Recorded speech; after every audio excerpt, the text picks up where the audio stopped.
What if I told you that everything you learned about the civil rights movement was a lie? Not completely, but the most important part was hidden from you. March 2nd, 1955, Montgomery, Alabama. While America slept, a 15-year-old girl made a decision that would crack open the foundation of segregation in the South. But you've never heard her name. They made sure of that. Her name is Claudette Colvin, and 9 months before Rosa Parks became famous, this teenager did the exact same thing, refused to give up her seat on a segregated bus. But here's what they don't want you to know. She wasn't just first. She was the one who actually won the legal battle that ended bus segregation. Rosa Parks sparked a boycott. Claudette Colvin won in the Supreme Court. So why don't you know her name? Why was she erased from every history book, every classroom, every Black History Month poster? The answer will shock you, and it reveals something deeply disturbing about who gets to be a hero in America. Buckle up, because the real story of the civil rights movement is about to blow your mind. Picture this. A teenage girl, textbooks in hand, exhausted from school. She boards the bus and sits down. Then the driver turns around with those words that every black person in 1955 Montgomery dreaded. Get up. But something snaps inside Claudette. Maybe it's the lesson about Harriet Tubman she just learned in school. Maybe it's the daily humiliation she's watched her parents endure. Maybe it's just that she's 15 and tired of being told she's less than human. Whatever it is, she looks that bus driver dead in the eye and says, "It's my constitutional right to sit here." Boom, the bus goes silent. You can hear a pin drop. The white passengers stare in disbelief. Her classmates hold their breath, because in 1955 Alabama, what Claudette just did could get her killed. The driver storms off the bus. Minutes feel like hours. Then police officers board. Not one, not two, but multiple officers to drag a 15-year-old girl off a bus in handcuffs. They charge her with assault, disturbing the peace, and violating segregation laws. A child in handcuffs for sitting down. And here's the kicker. This should have been the moment that started the movement, but it wasn't. Here's where it gets dark. The NAACP and local civil rights leaders hear about Claudette's arrest, and they're excited. Finally, a test case to challenge segregation in court. But then they meet her, and suddenly, they're not so sure. Let me read you what they said behind closed doors. She's too dark-skinned. She's too poor. She's too young. She's pregnant. Wait, what? Yes.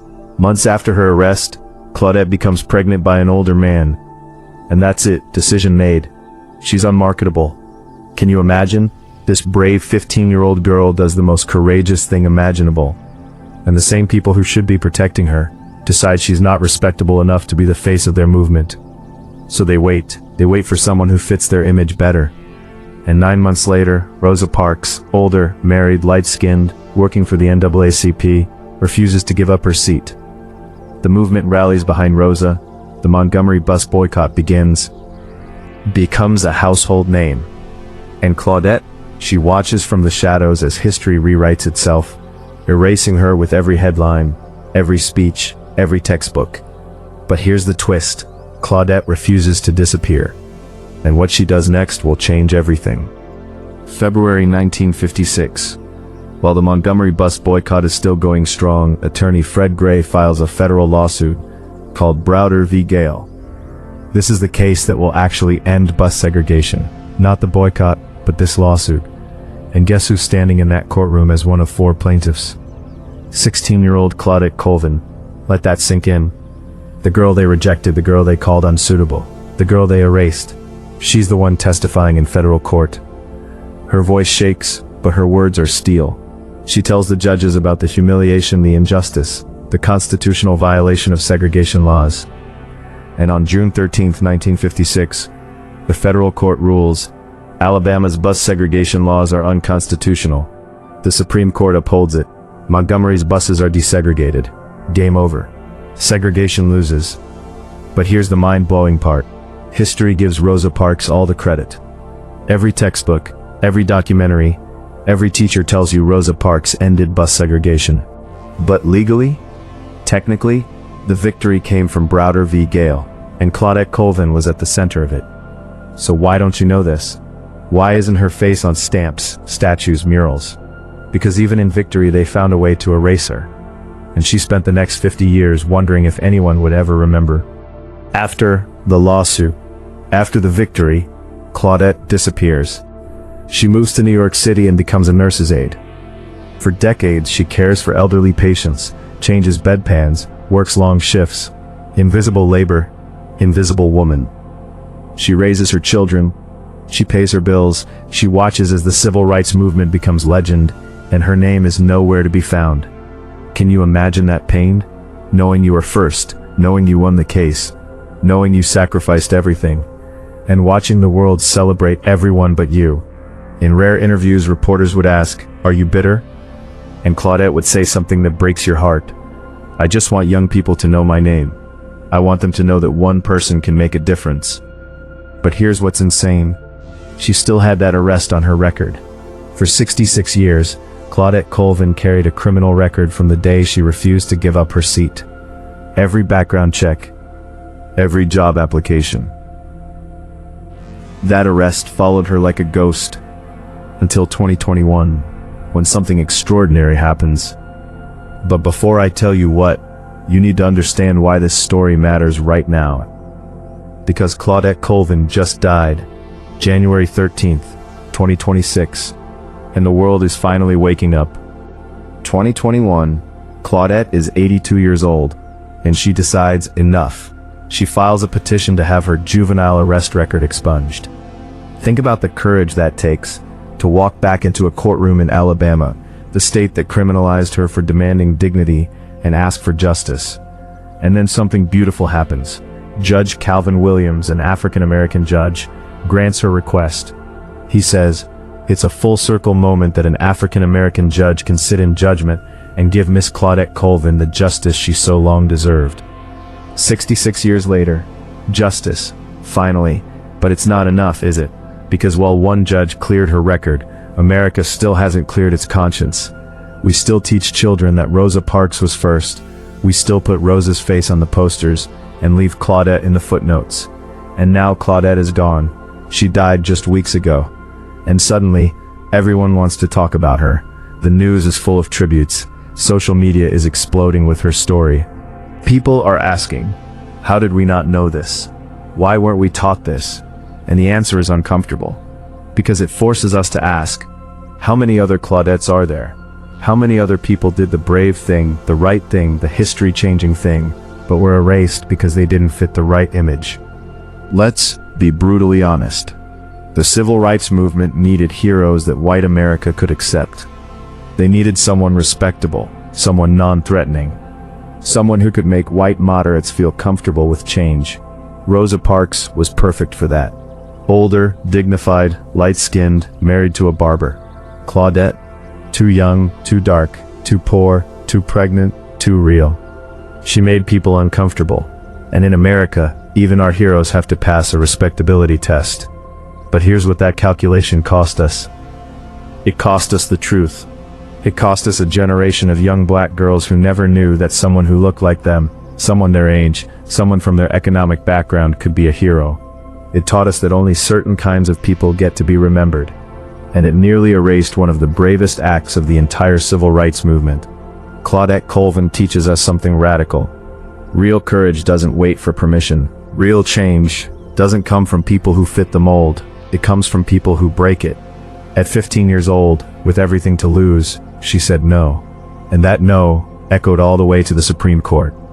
So what do we do with this information now? How do we honor her legacy? First, we tell the truth. We demand that schools teach her name alongside Rosa Parks. We fund statues, scholarships, documentaries. We make sure every child knows Claudette Colvin was first. But here's where you come in. Because knowing Claudette's story isn't enough. We have to do something with it. Right now there are teenagers fighting for justice, who are being dismissed the same way Claudette was. Climate activists told they're too young to understand policy. Gun reform advocates told they're too traumatized to think clearly. Racial justice organizers told they're too angry to be taken seriously. History is repeating itself, and we have a choice. Are we going to listen this time, or are we going to wait another 60 years before we acknowledge their courage? Here's what I want you to do. First, share Claudette's story. Tag 3 people who need to hear it. Make it go viral. Make it impossible to ignore. Second, find out what your local school district is teaching about the civil rights movement. Email them. Demand that Claudette Colvin be included in the curriculum.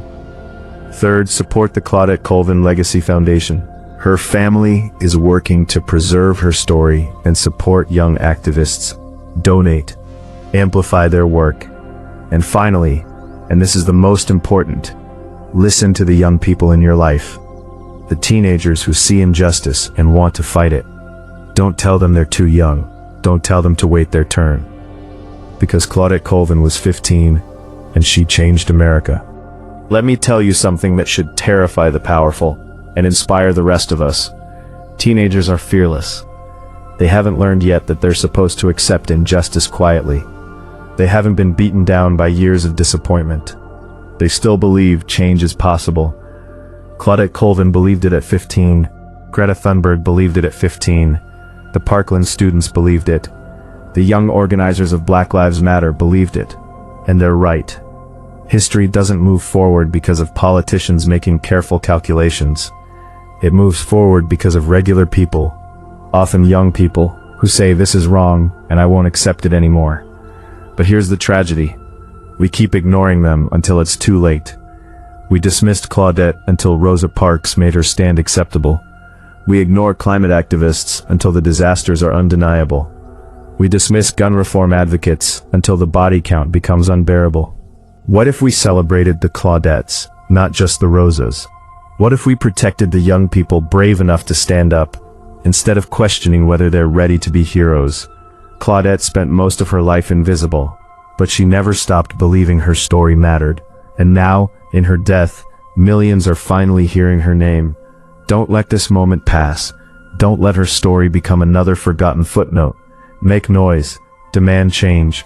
Honor her legacy by lifting up the young activists fighting right now. Let's go back to that bus one last time. March 2nd, 1955. A 15-year-old girl sits by the window, textbooks on her lap, history weighing on her shoulders. The driver orders her to stand, and in that split second, Claudette Colvin makes a choice that will ripple through 70 years of history. She chooses dignity, she chooses truth, she chooses herself. And even though it cost her recognition, even though she spent decades in obscurity, even though she died before getting the full acknowledgement she deserved, that choice mattered. It ended bus segregation. It paved the way for everything that came after. It proved that one person, one moment, one refusal to accept injustice can change the world. Claudette Colvin died on January 13th, 2026. But her story? It's just beginning. Because now you know. Now you can't unknow. Now you have a responsibility. Tell her story. Teach her name. Fight for the young people being dismissed today. And the next time you're faced with injustice, when it would be easier to stay silent, safer to stay seated, more comfortable to look away, remember the 15-year-old girl who said no. Remember Claudette Colvin, the girl they tried to erase, the woman who refused to be forgotten, the teenager who showed us that courage doesn't wait for permission. Share this story. Comment below. What will you do to honor Claudette's legacy? How will you stand up for justice in your community? The movement doesn't end with her, it continues with you.